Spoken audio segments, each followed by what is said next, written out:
আসসালামু আলাইকুম রহমতুল্লাহি ওবারাকাতু। বাংলাদেশে আমি দুইটা দরবারের কথা বলবো, যেখানে পীর সাহেব নাই। পীর সাহেব মারা গেছে বহু আগে, কিন্তু ওই দরবারে বা ওই আস্তানায় এখন অবধি মুরিদ হচ্ছে এবং মুরিদও আছেন কোটি কোটি। তো তার মধ্যে চিটাগাঙ্গের হাটহাজারী আস্তানায় পাক দরবারে মুসাবিয়া নামে একটা দরবার আছে। ওই দরবারে গেলে দেখবেন যে ওই পীরের জীবন দশায় মাত্র ২-৩ হাজার মুরিদান ছিলেন। আর উনি চলে যাওয়ার পরে ওর নামের উপরে ওই দরবারে এখন মুরিদান আছেন প্রায় কয়েক লক্ষ। গান বাজনা ডোল ডাঙ্কর পিটিয়ে চলছেন।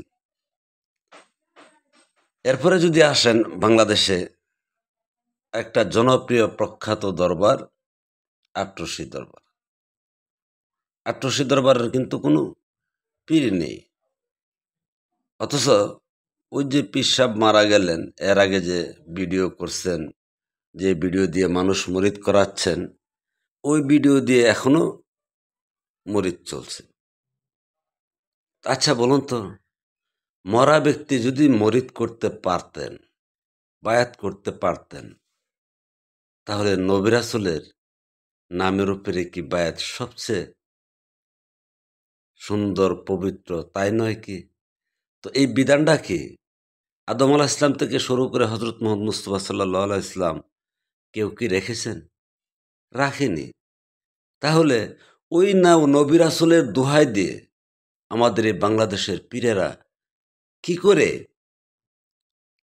পীরের নামের উপরে, মরা পীরের নামের উপরে ওই দরবারে মুরিদ করাচ্ছেন?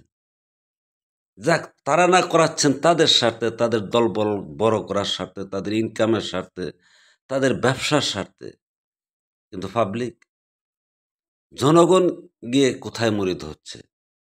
তারা কি নিজেদেরকে কখনো প্রশ্ন করেন যে আমরা যে মুরিদ হচ্ছি আসলে কি আমাদের পীর আছে?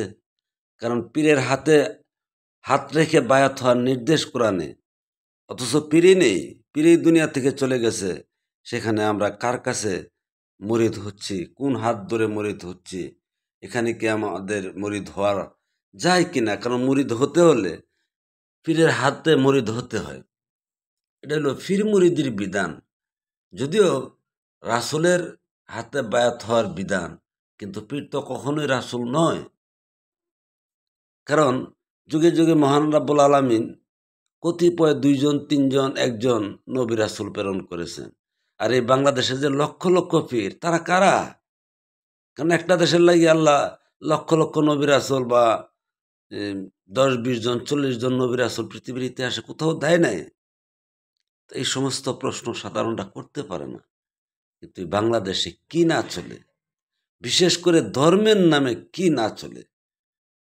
এখন যারা আমার কথা শুনেন আর এই সমস্ত অবস্থানের ওই সমস্ত ইবাদত বন্দেগী যারা করতেছেন সেগুলির বিপক্ষে যখন কথা বলি, এটা আপনারা মেনে নিতে পারেন না বা পারবেন না। কি করে সম্ভব?